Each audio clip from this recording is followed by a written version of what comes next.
Operational meteorology can be stressful. Rotating shift work, forecast deadlines, the intense pressures associated with severe weather operations, the gut-wrenching process of disaster surveys. For all of us, regardless of career field, there are times when life feels overwhelming, when we're waylaid by anxiety or burnout. For long-term health, learning to manage and relieve stress is as important as ensuring our bodies have sufficient nutrition, adequate exercise, and proper rest. Recently, advances in technology have enabled us to observe and study how stress registers in the brain and body, and to understand which activities help us to alleviate it.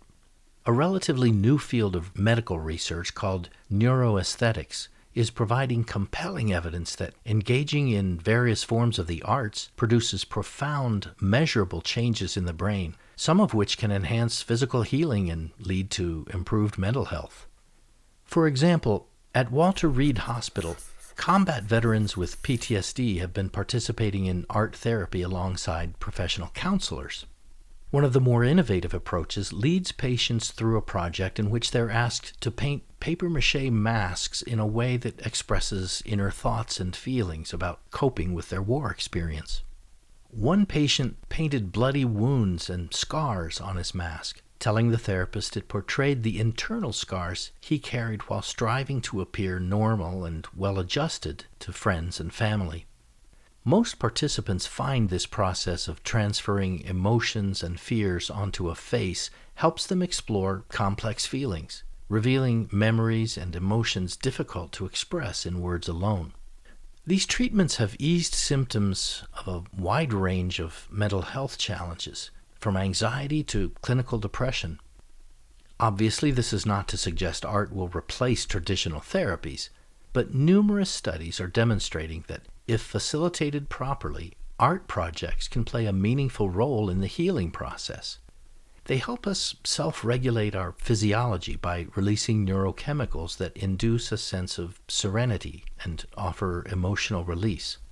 Oh, and it turns out you don't have to be artistic to enjoy these benefits. It's not about proficiency. It's about the act of making art, the process, not the product.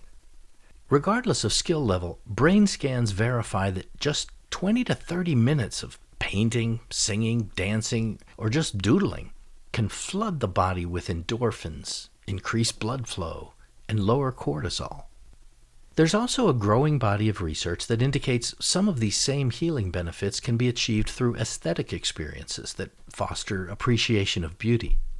Nature is a particularly rich environment. Nature's vast array of color, shape, sound, smell, and light provides an astonishing variety of salient multisensory stimuli. Activities as simple as walking through the woods or boating on a lake can actually lower blood pressure and heart rate. One fascinating study by noted psychologist Robert Root Bernstein suggested the arts may even foster scientific success. He and his colleagues explored qualities that differentiated Nobel Prize-winning scientists from their peers. Among their findings, an interesting pattern emerged.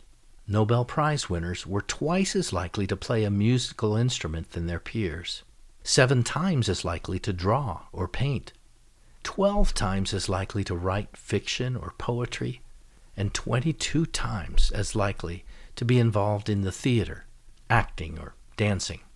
This is remarkable.